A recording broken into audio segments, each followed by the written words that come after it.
Hello， 各位好，我是 Revision Lab 修整所的阿秀，歡迎來到我的頻道。其實，在現代商業社會中，我們每個人往往都生活在一種錯覺裡。我們每天看着財報數據，優化營運流程，制定各種增長策略。我們太習慣了預測與控制，導致大腦會自動將這個商業世界理解為一個穩定、安全的系統。但事實上，這只是一個非常脆弱的幻想。真正的商業世界本質上充滿了動盪與不可預測的混沌。多數的企業領導者將99%的時間花在規劃如何成功，卻連1%的時間都不願意用來預防毀滅。今天我們不談怎麼賺錢，我們來談談企業要怎麼活命。這是一場關於危機管理的深度拆解。我將帶領各位打破安全的錯覺，直視那些無可避免的風暴。現在，請各位將心態從這絕對不會發生在我身上的僥倖，徹底切換到如果明天風暴就降臨，我該怎麼辦的備戰狀態。今天的內容大綱涵蓋了6個核心。首先，探討無可避免的商業危機；接着，拆解危機的4大類型；第三，分析為什麼聰明的領導者會失敗；第四，討論戰略思維為何必須凌駕常規營運；第五，教各位如何建立專屬的危機劇本；最後，我們會探討如何將危機轉化為機遇。重點來了，我們直接進入第一部分。無可避免的商業危機，其實危機就是現代商業運作的基本現實。很多人認為危機是罕見的黑天鵝事件，是運氣不好才會遇到的倒霉事，但這絕對是一個嚴重的認知錯誤。在高度全球化與數位化的今天，企業本身就是一個極其複雜的系統，任何一個小環節的鬆動，都可能引發毀滅性的連鎖反應。史丹佛大學商學院的 Steve Connelly 教授就提出了一個非常震撼的觀點。他預言，在你的職業生涯中，面臨危機的幾率是100%。你真的沒有聽錯，就是100%。你可能無法預測危機具體是什麼形式，也無法預知它何時降臨，但你可以絕對確定它一定會發生。既然發生率是100%，那麼準備應對危機就絕對不是一項可有可無的額外工作，而是每一位管理者最嚴肅、最不可推卸的職責。我們繼續聊下去，來到第2部分，危機的4大類型。危機可能來自四面八方，主要包含內部愚蠢行為、產品缺陷災難、外部文化戰爭，以及毀滅性的災難犯罪。每一種危機都需要完全不同的應對邏輯。讓我們先來看看產品失效帶來的災難。以波音公司為例，這家曾經代表美國工業驕傲的巨頭，近年來可以說是陷入了連續不斷的危機泥淖。首先是737麥克斯型號客機發生了致命的墜機事件，這場悲劇直接導致當時的執行長米倫伯格遭到解僱。然而，波音的噩夢並沒有因此結束。到了2024年，在一架阿拉斯加航空的客機上，居然發生了艙門在半空中脫落的離譜事件。接任的執行長卡爾·侯恩出面承認錯誤並道歉。其實這是一個極具戰略意義的決定，因為在危機中，是否道歉永遠是一個艱難的戰略選擇。但很遺憾的是，這個舉動依然無法挽回市場信心。凱爾·侯恩最終也黯然下台。連續2任執行長因為產品危機而丟掉工作，這明確顯示了危機的殺傷力有多麼巨大。這場風暴帶來的財務代價是非常驚人的。根據估算，波音公司在這些媒體風暴期間，市值蒸發了數百億美元，數百億美元的價值就因為產品的安全疑慮與後續的處置不當而徹底灰飛煙滅。這告訴我們，危機絕對不只是一周的新聞頭條而已，它會對公司的實質價值、品牌資產以及所有利害關係人造成極其深遠且毀滅性的打擊。接下來這一點超級重要，危機不一定都是因為產品有問題，有時候完全是人為的愚蠢，或是外部環境的無妄之災。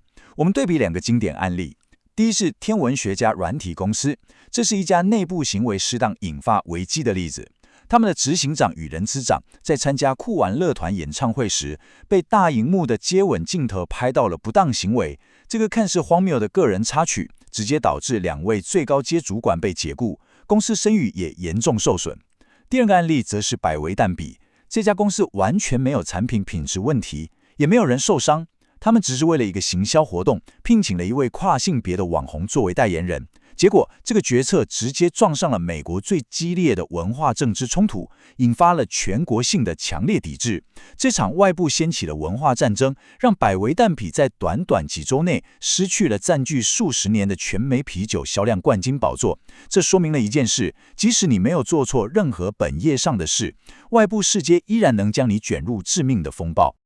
如果我們把目光轉向更嚴重的供應鏈崩潰，中國的三鹿奶粉事件就是一個災難性犯罪的極端案例。供應鏈環節的污染導致多名嬰兒不幸喪生，這場危機引發了全國性的恐慌，最終不僅三鹿集團破產，甚至有高階主管被判處死刑。但我們如果從宏觀戰略的角度來看，這場危機徹底改變了整個產業的結構。事件發生後，品牌端企業深刻意識到，他們絕對不能再將品質控制的風險外包給鬆散的供應鏈。於是，整個產業開始走向高度的垂直整合。這就是一場危機，逼迫整個行業重塑了他們的商業模式。簡單整理一下剛剛的內容，危機無所不在，而且代價高昂。這就帶出我們的第三部分：為什麼聰明的領導者會失敗？他們明明具備強大的商業頭腦，為什麼一遇到危機就完全束手無策？其實這是一個經典的能力陷阱。這些領導者太習慣於常規營運了。大家想想，常規營運講究的是什麼？是流程，是效率，是極致的可預測性。在常規狀態下，聰明的領導者只要不斷優化系統，就能得到好的結果。但是危機管理完全是另一回事。危機的本質是混沌，是模糊不清，是高度的不確定性。它需要的是快速的戰略輸走轉向。很多領導者之所以失敗，就是因為他們把危機當成了一次比較嚴重的日常營運問題來處理。他們以為只要週末加個班，加快處理速度，危機就會平安過去。這是一個非常致命的誤判。你絕對不能用管理常規營運的工具去解決一場攸關企業生死的危機。第四部分，戰略凌駕常規營運。在危機爆發的時刻，我們必須切換至高度戰略性的中央集權。為什麼要立刻切換？因為在平時，好的管理者懂得授權，讓專業的人做專業的事。但在危機爆發的當下，這種分工模式會立刻失效。危機牽涉到的是企業整體的生存戰略，這絕對不是單一部門可以承擔的責任。這意味着，身為核心領導者，你絕對不能將危機處理完全外包給公關部門、法務部門或是人資部門。當面臨是否要停飛整個機隊、是否要全面回收產品，或是解僱高階主管的抉擇時，這些決策都會直接牽動公司的命脈。公關專家可以幫你擬定對外發言的文字，法務可以幫你評估訴訟風險，但是決定公司往哪個方向走的戰略拍板權，必須緊緊握在核心領導者的手中，你必須親自站上最前線。我們繼續聊下去啊。第五部分，建立你的危機劇本。簡單來說，就是必須在晴天的時候，把修補屋頂的工具準備好。既然危機無可避免，而且不能外包處理，領導者就必須在風暴來臨前建立一套主動防禦的框架。你不能等到新聞已經爆出來了，才開始查電話簿找人開會。斯坦福大學的課程中強烈推薦一個名為事前驗屍的戰略工具。我們都知道，事後驗屍是在事情搞砸之後找出死因，而事前驗屍則是要求你和你的團隊在一切運作都非常正常的時候，假想公司已經遭遇了毀滅性的災難，然後大家反推這個災難是如何發生的，以及我們應該如何應對。透過這種方法，你可以在大腦絕對冷靜清醒的情況下，預見潛在的風險，並制定出具體的策略。建立這套劇本有4個具體的步驟：第一，定期執行剛才提到的事前驗屍；第二，明確指定你的危機處理團隊成員，確保在半夜接到電話時，每個人都知道自己的角色是什麼；第三點非常關鍵，你必須繪製廣泛的利害關係人地圖。在危機中，你的對手通常不是競爭同業，而是媒體、政客、社會運動人士，甚至是網絡上憤怒的鄉民。你的視野必須擴大到整個社會層面。第四，進行即時的壓力模擬測試。只有透過高度仿真的演練，你的團隊才能在真正的壓力下展現出肌肉記憶，而不是慌亂無章。接下來進入第6個部分，將危機化為轉機。也就是在最壞的選項中尋找最好的結果。面對危機，我們必須認清一個非常殘酷的現實，那就是在某些風暴爆發時，擺在你面前的所有選項全部都是壞結局，沒有奇蹟，也沒有全身而退的可能。這時候，真正的戰略家要做的事，是從這些糟糕的選項中引導事態停留在那個最不壞的結果上。我們看看豐田汽車的暴衝危機。當時，豐田汽車面臨了車輛突然加速的嚴重指控，他們的股價在危機期間重挫了20%，蒸發了數百億美元的價值。雖然內部工程師堅信設計沒有問題，但面對排山倒海的外部壓力，豐田的高階主管最終做出了一個艱難的戰略決策，他們選擇了道歉，並在全球回收數百萬輛汽車。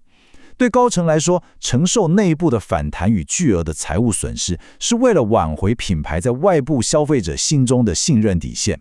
這就是一種將傷害控制在一定範圍內，甚至為未來鋪路的戰略決策。最後，這是一個靈魂拷問：如果明天早上你的公司成為了新聞頭條的負面主角，你的團隊真的準備好了嗎？總結一下今天的重點：危機發生率100%是管理者的絕對責任。危機分4類。而聰明領導者常陷入常規營運的能力陷阱，因此危機時必須有核心領導者親自掌握戰略，透過事前驗屍建立劇本，才能在最壞的選項中找出最好的結果。今天的內容就到這邊，如果你覺得這一集有幫助，記得馬上點讚加訂閱，開啟小鈴鐺。我們正在衝訂閱，需要你的支持。我是阿修，我們下次見，拜拜。